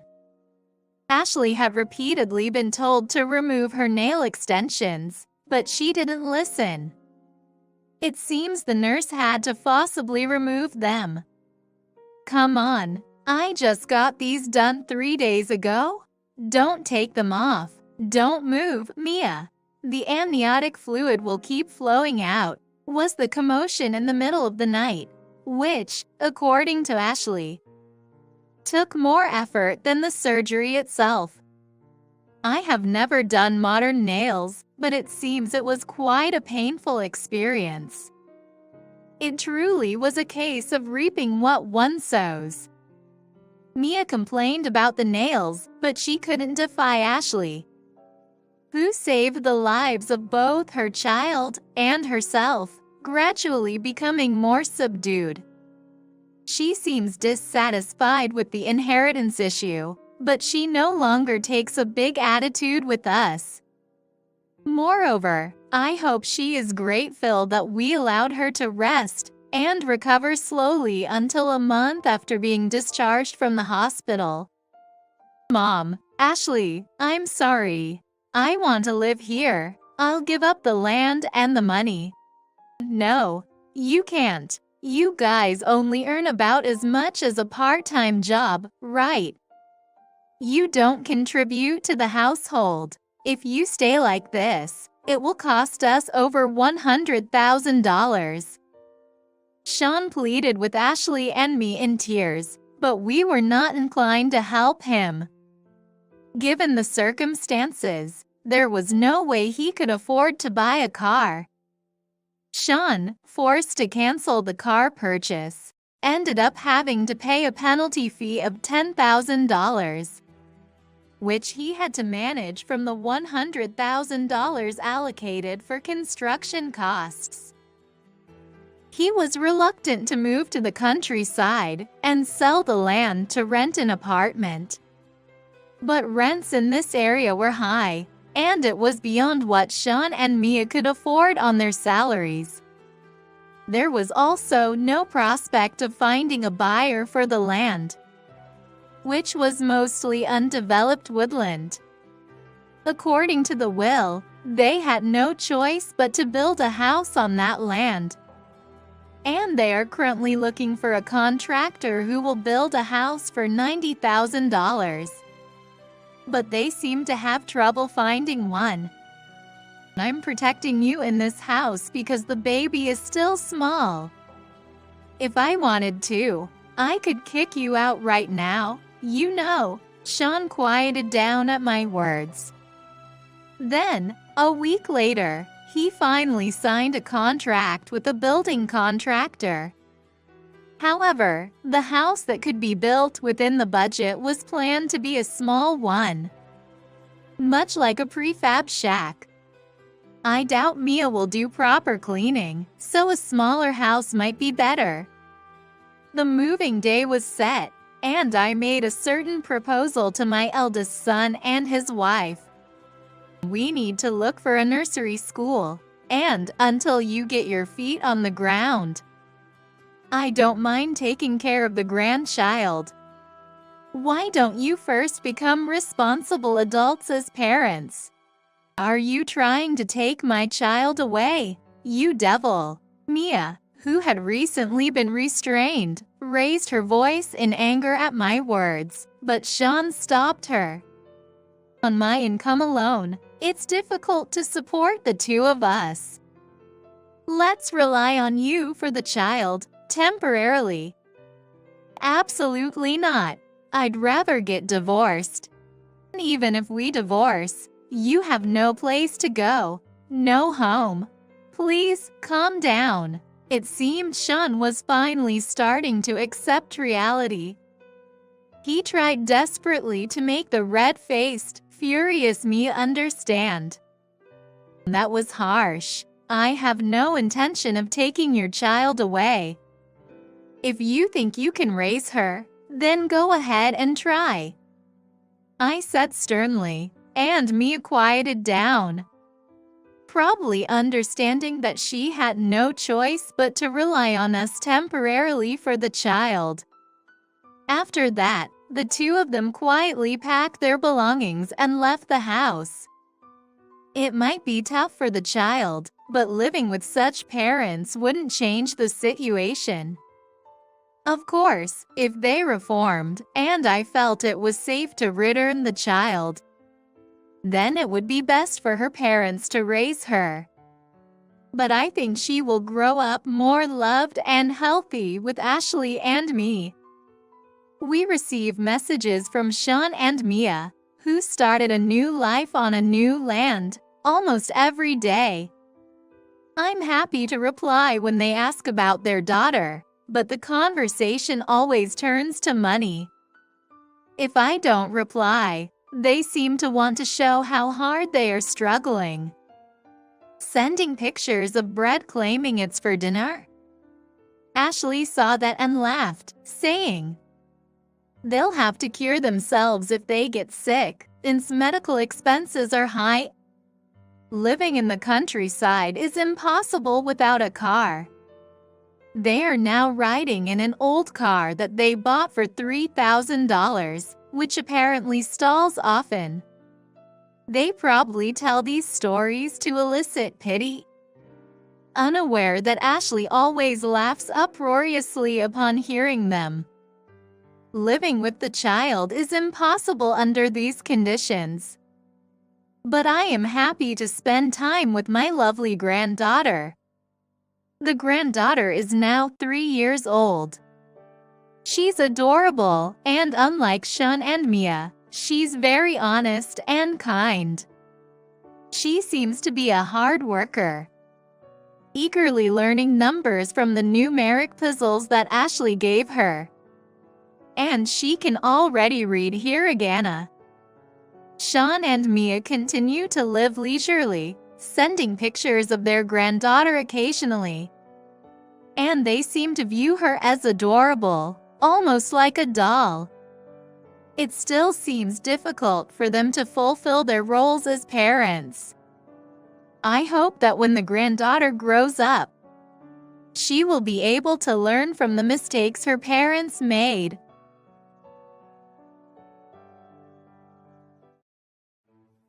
My name is Emily. I'm currently 33 years old. I've been dating John for 6 years. Actually, I've asked him out as many as 5 times. And finally, I got an affirmative response from him. Currently, I'm busy preparing for our wedding. But every day feels so joyful that I often find myself humming happily. I'm really going to marry John. I was sitting in front of the prenuptial agreement, smiling uncontrollably, feeling over the moon. Hey John, is this prenuptial agreement really that important? While I was a bit skeptical, I still signed and stamped the prenuptial agreement. In fact, one of the conditions for John to accept my proposal was to sign a prenuptial agreement. This contract states things like each person's assets before marriage remain theirs. And in the future, in case of inheritance, we won't interfere with each other's inheritance rights. If a child is born or the situation changes, we can review and renegotiate the agreement. I understood the importance of what John was saying, but wondered why it had to be put in writing. When I asked, he vaguely answered, "Well, it's kind of like insurance, I guess." Although John's response was ambiguous, I didn't see it as a major issue. If I could marry John, I'd just go along without giving it much thought. However, an event would later unfold that would solve this mystery. John is the youngest of his 3 siblings, with 2 older brothers. I met his brothers at his family's home before the wedding. I'm not on bad terms with my brothers, but they're both a bit, they're not particularly bright, so don't take them too seriously. If you take them too seriously, they'll mess you around. John's rather blunt introduction of his brothers-in-law left me baffled, yet all I could do was nod.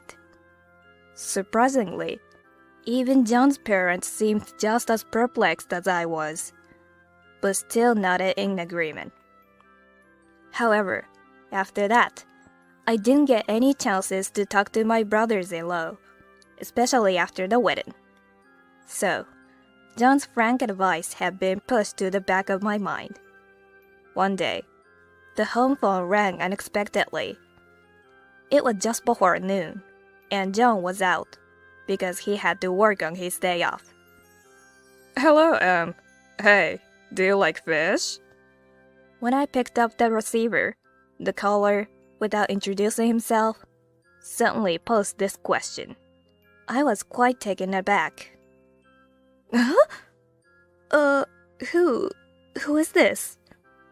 I tried to recall who would call me M, but I couldn't figure out. Still, since they knew my home phone number, I assumed it wasn't a complete stranger. As I puzzled over this, I heard loud laughter from the other end of the phone. "What? You don't recognize me? It's me, John's older brother, Jason." "Huh? Oh, you're Jason?" I momentarily wondered if it was the eldest or the second eldest brother, but decided not to voice that question. "It's been a while. What's the occasion?" I'm coming back from fishing. Caught a lot of trout, but there's too many for me to eat. Though it'd be a waste. So I was thinking of bringing them over to your place. John likes them grilled with lots of vegetables, right?" Hearing this, my heart swelled with happiness. "Thank you so much. John is out for work today, but he would definitely be thrilled if there were some trout." After hanging up the phone, I immediately went to the refrigerator to check for ingredients. I do have onions, bell peppers, and carrots. It's great that I stocked up on them. Then, humming my favorite song, I finally chopped many vegetables. Right when I was done cutting the vegetables, Jason arrived and rang the doorbell. When I checked the intercom monitor, I realized it was John's second eldest brother. Recognizing him, I opened the door with a smile. However, as soon as I opened the door, "Hey, can I use your bathroom quickly? Also, could you cover the taxi fare for me? Sorry." What? Okay, got it. Following this, Jason rushed to the restroom, and as instructed, I went out to settle the cab fare. Phew, I made it in time. After I settled the taxi fare and came back, Jason emerged from the restaurant with a big sigh of relief and a broad smile. "Thanks for that." And since you're already taking out your wallet, this might be a good time." "What are you talking about?"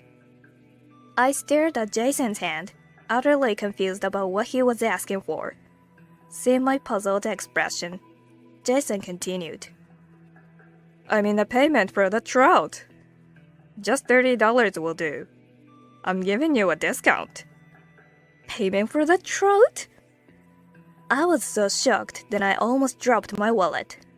It was partly my fault for not confirming beforehand. I had assumed he was just sharing them with us and hadn't thought it would cost anything.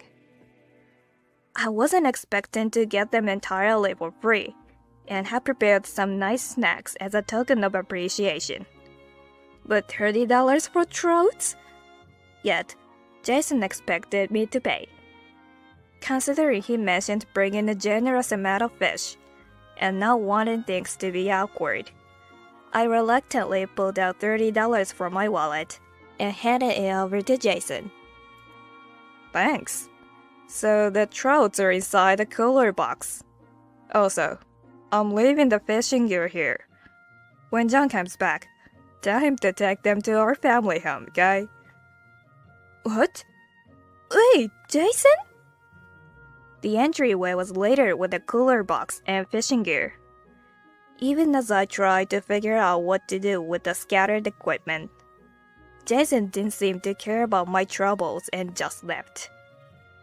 Hey, wait a second.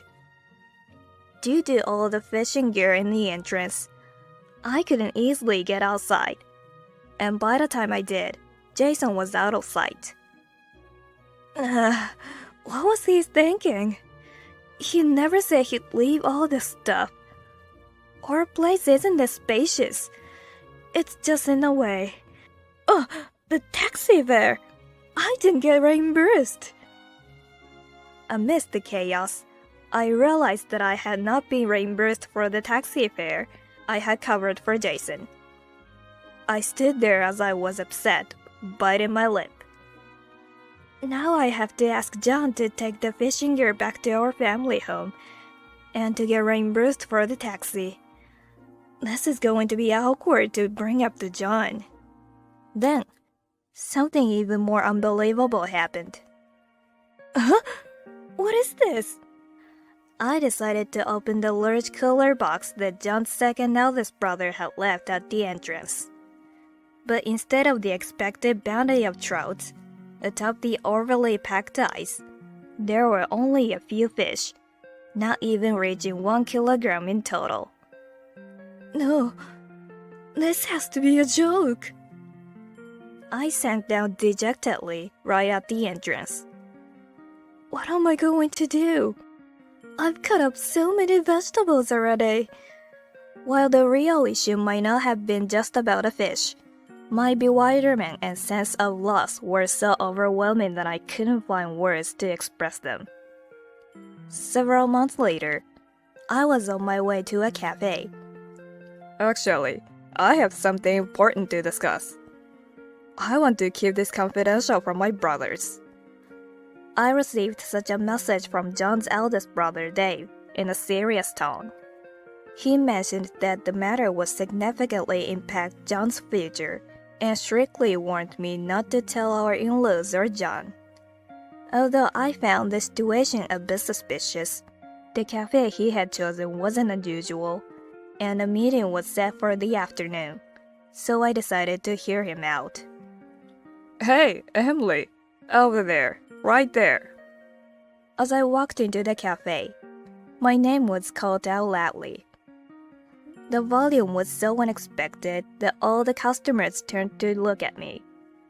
Embarrassed, I quickly made my way to the table where Dave was seated, apologizing to the other patrons as I passed. Emily, are you embarrassed? So cute.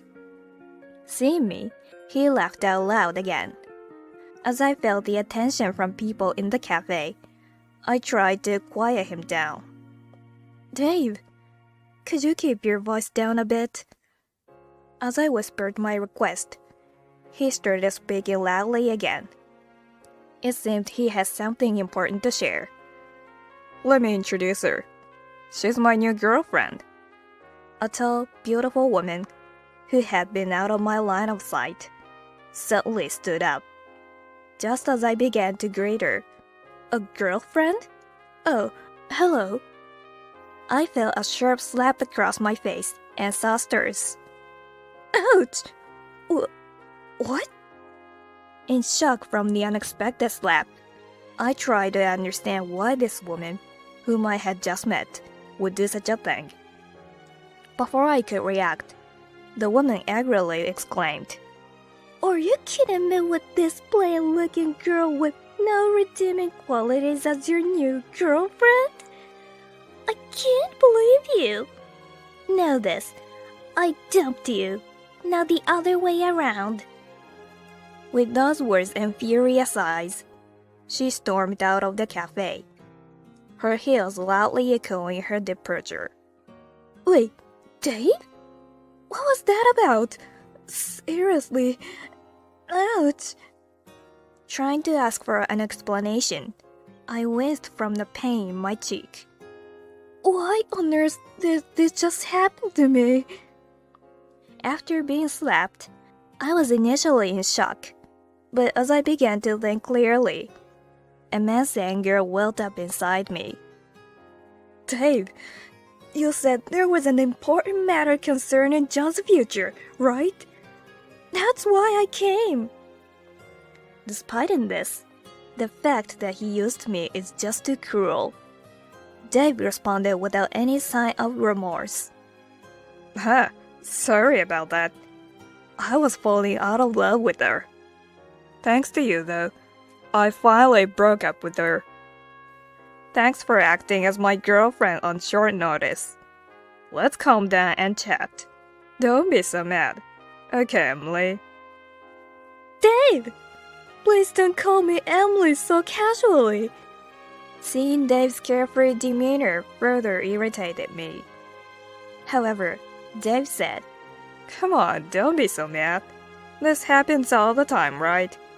You're overreacting." This seemed to indicate he felt no guilt about dragging me into his breakup. What? Overreacting? This is the first time in my life I've been slapped by someone. So, no, I'm not overreacting. Telling me to calm down is unreasonable. My anger reached its peak, and I couldn't help but shout, "Stop messing around." Reacting to my outburst, he said, "Wow, Emily, you're scarier than you look.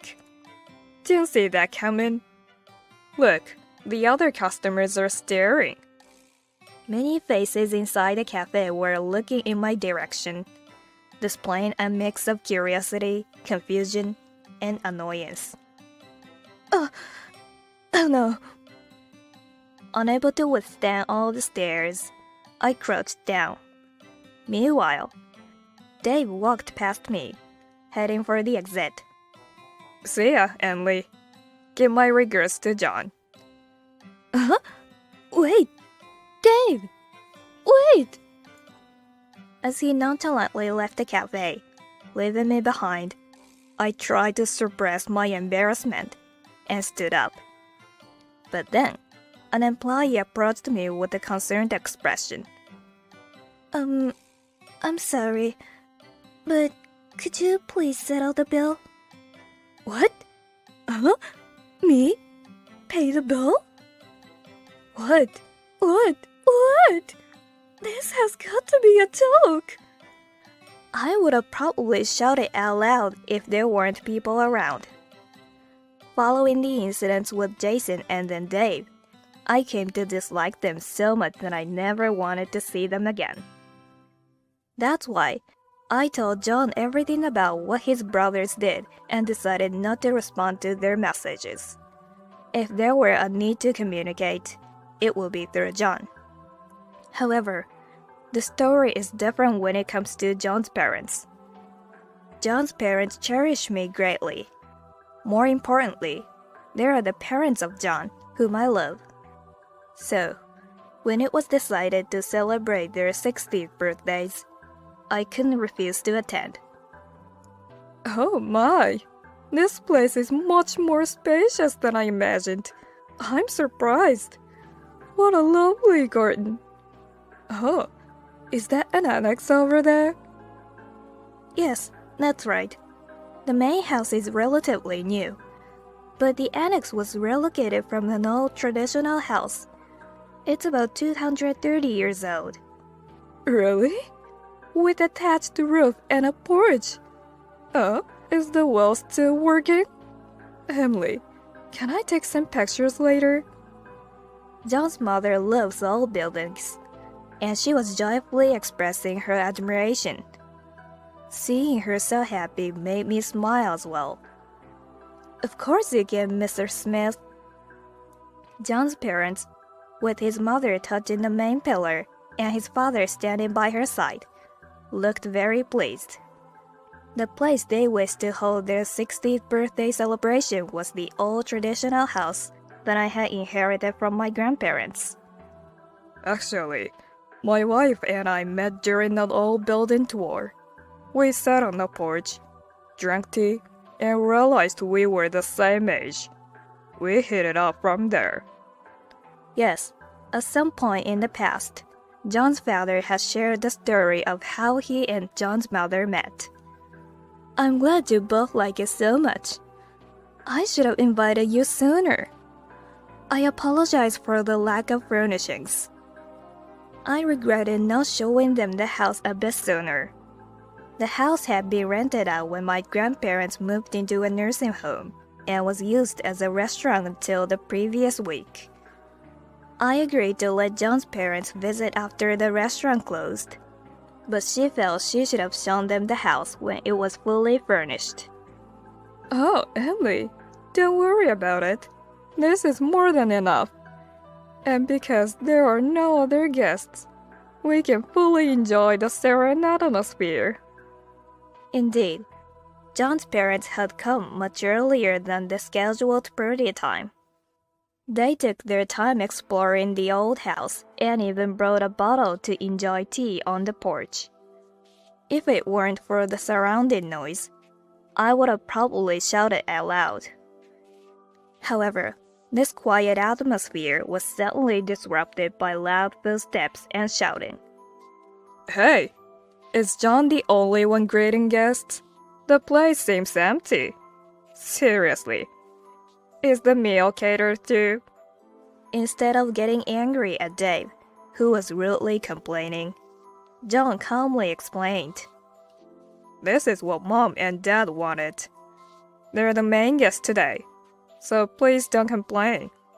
And even though it's catered, it's a top-tier buffet from a popular restaurant.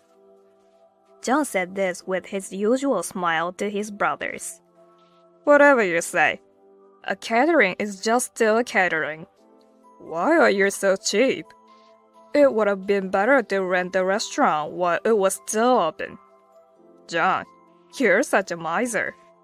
Jason sighed while speaking. I wonder he realizes how much it would cost to rent out a high-end restaurant. What are you talking about? You were the one complaining about the price for today. Who's the real miser here? He still owes me money for small expenses and unresolved issues with his girlfriend. I have been taken advantage of by my brothers-in-law time and time again, and I couldn't hold back my feelings anymore. With that thought, I whispered back to them so they wouldn't hear. Nevertheless, at the 60th birthday celebration for my in-laws, there were smiles and laughter all around, and the family had a wonderful time. After dinner, when my in-laws left their seats to take a walk around, Dave suddenly spoke up. Hey, I've come up with a great idea. Seeing him starting to talk with such excitement, I felt a sense of unease inside. John glanced at me, sharing the same feeling of unease. As expected, after Dave whispered something to Jason, he also began to chuckle. We're all relatives, right? Confused by this, John tilted his head, to which Dave began to explain in haste. Hey, this store is closed, right? The store? Yes, it closed last week. After John answered, The brothers-in-law leaned in with great excitement. Hey, you! You did well, huh? This is like hitting the jackpot, isn't it? Exactly. You got such a large piece of land and a magnificent house all to yourself. You're seriously lucky. What? What are you talking about? You guys are mistaken, aren't you? However, the brothers-in-law ignored John's words and continued their conversation. Don't you think it's a waste for you to have such a grand house all to yourself? Yeah, there's no problem if you share it a bit with us. It felt as though they had found prey. Watching the brothers-in-law approach in such a manner made me uncomfortable. But soon, a good idea regarding how to deal with these brothers-in-law popped into my head. Do you have any requests? I asked with a forced smile. The brothers-in-law's eyes lit up, and they seemed filled with anticipation. Perhaps they misunderstood that the property I inherited was John's, and they probably hoped to get a share of it. Could there be such a convenient story? When the topic of inheritance came up for me, John made sure the prenuptial agreement was in place. Indeed, John made no demands against me as per the agreement. If you ever have troubles, I'll be there to discuss them. But I promise not to interfere with what's yours, John had said. I was truly grateful for his kindness and grew to love John even more. On the other hand, the brothers-in-law's despicable actions were intolerable. They chose to prioritize their own desires over family ties. There is no reason to be considerate of such people. And this place is amazing. Prime location. You can get anything you want. And this mansion is incredible. Seriously, it's almost too big, right? What if I decide to have my younger brother's family live here? If you don't like it, you can sever ties with us. The two began discussing, wearing vulgar grinning faces. Taking a deep breath, I clearly said, I don't mind. They probably hadn't expected me to answer so quickly. The brothers-in-law looked at me in surprise. Huh? Really? Are you sure? I thought, what's with this? They are the ones who suggested moving in. But since they kept insisting, I replied, I'm fine with it. Not just Jason's family, but I invite Dave to live here too. Here is the key. Please take it. I handed them the keys.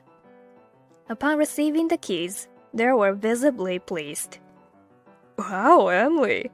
You're very understanding. This helps a lot. As expected of Emily. So generous. You have such a good heart. Brimming with joy, they immediately started discussing moving preparations. Hey, Emily. Are you sure about this? While the brothers-in-law were gleefully celebrating, John seemed a bit anxious, but I replied with a warm smile. John, it's fine. There's nothing to worry about.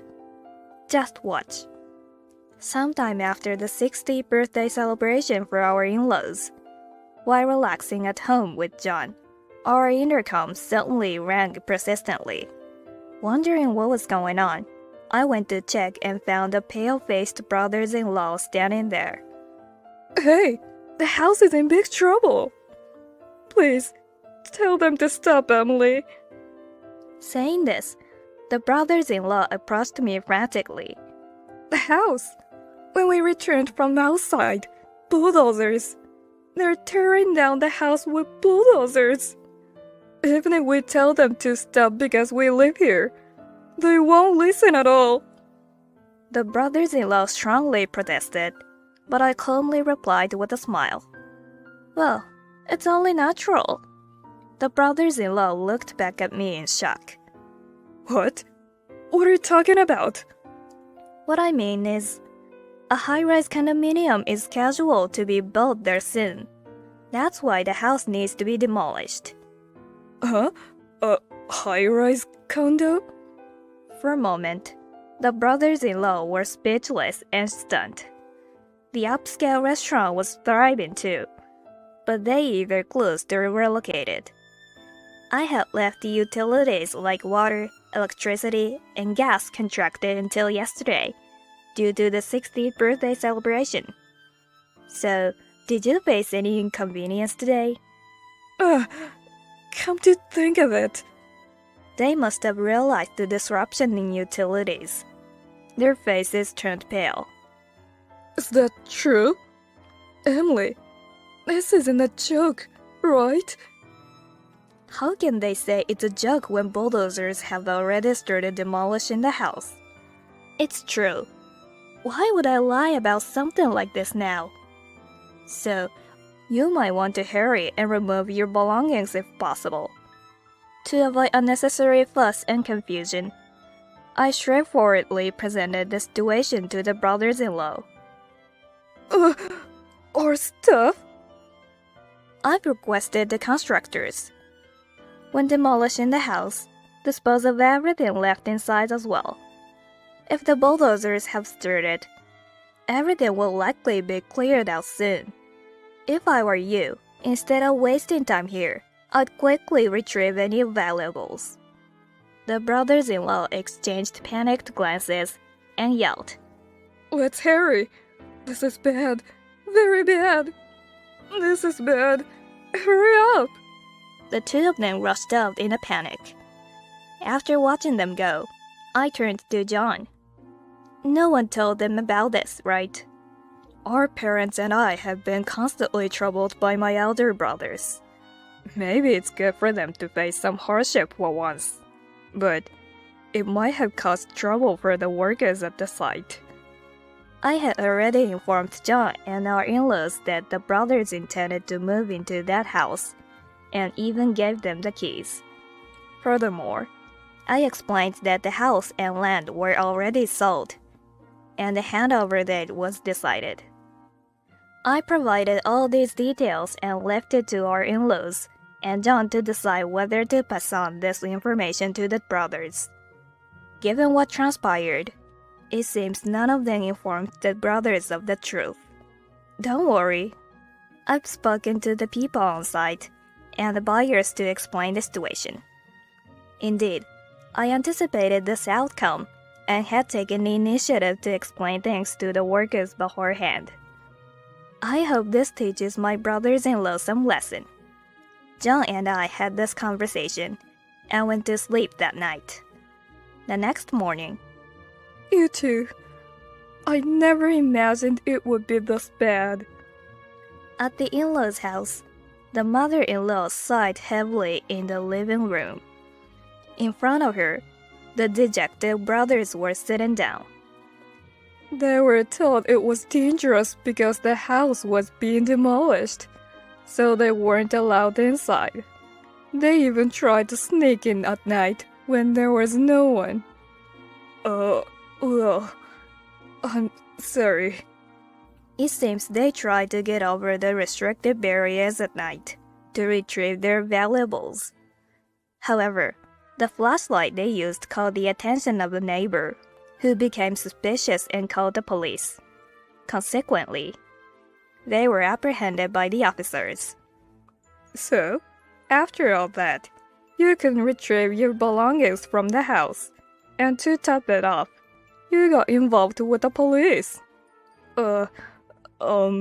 We... Every time the in-laws sighed, the brothers desperately tried to come up with excuses, but no one was willing to listen.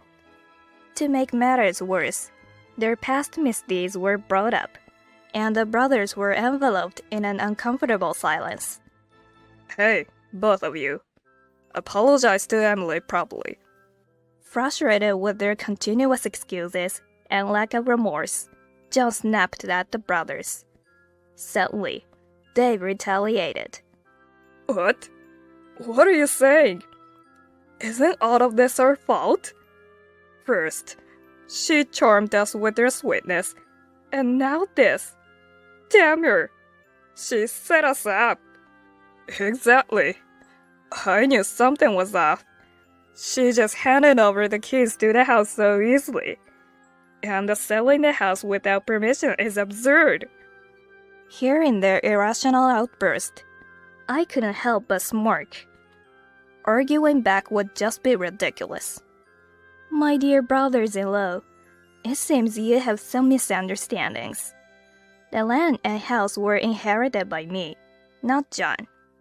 Before our marriage, John even prepared a prenuptial agreement to protect my assets.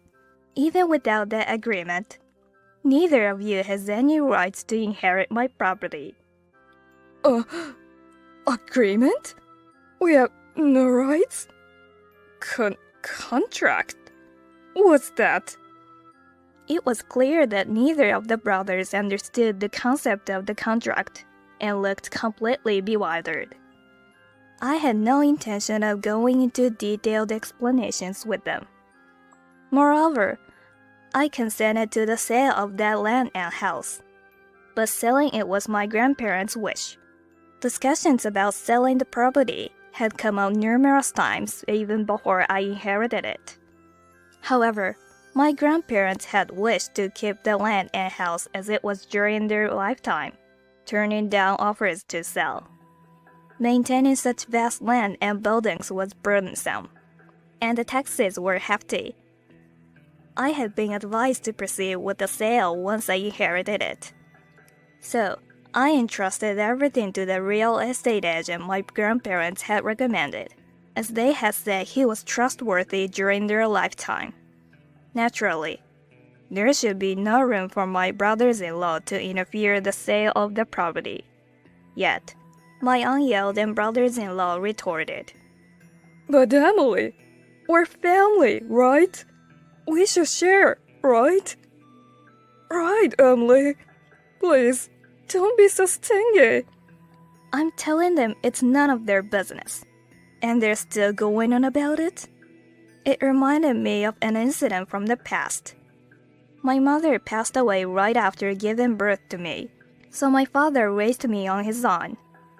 We were very close, almost famously so, in our neighborhood. My father would frequently take me out, camping in the summer and snowboarding in the winter. We had countless cherished memories together. One day, my beloved father suddenly fell ill and quickly passed away. I regretted not having been able to reciprocate his love and care. The emptiness I felt in the room we had shared was overwhelming.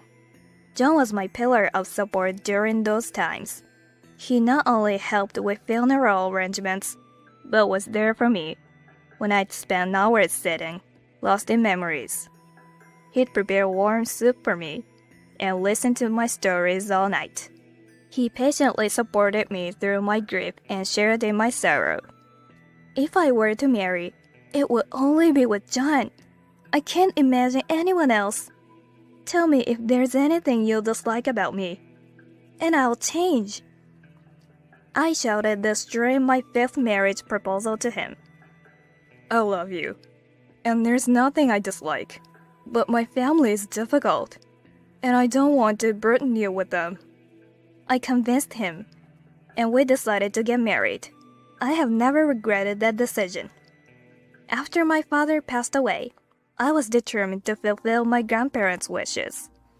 But in exchange for that, these brothers-in-law of mine, how incredibly selfish and foolish they were.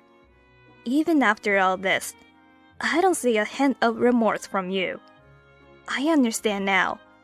I thought it would be challenging for you after losing all the household items, but I won't sympathize anymore. I will ensure that I am compensated for the harm you brothers-in-law have caused me. You're right. You guys remember, don't you?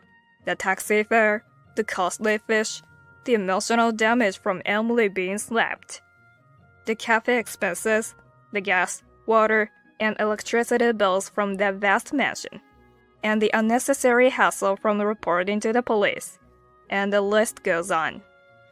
John listed the damages to protect me. Hearing this, the brothers-in-law looked ashamed and spoke in frail voices. John, how can you remember all of this in such details? Oh, come on. Isn't this going a bit too far? Harsher words awaited the tearful brothers-in-law. That's enough. You've caused nothing but trouble. We're going to cut ties with you as a family. No, this can't be happening. Father, please wait. Please reconsider. Later, the brothers-in-law were banished from the family home. Their wrongdoings became known to distant relatives, leading them to be isolated. Even their families and girlfriends left them. Now, they reportedly live alone in a tiny apartment. Oh my, such a splendid place. Is this really okay? In the meantime, a new tower apartment was completed. We moved in, and the in-laws settled in next door. Yes, of course. One of the conditions of the land sale was that we would be given one floor. On the contrary, I'm truly grateful to Mr. Smith and Mrs. Smith for indulging my whims. We incorporated cherished furniture and memorabilia from our grandparents' old house into our new home and took a commemorative photo with the in-laws. Let's display the old photos alongside the new ones. In that photo, my loved ones are looking at us and smiling. I decided anew that I would continue to protect these smiles forever.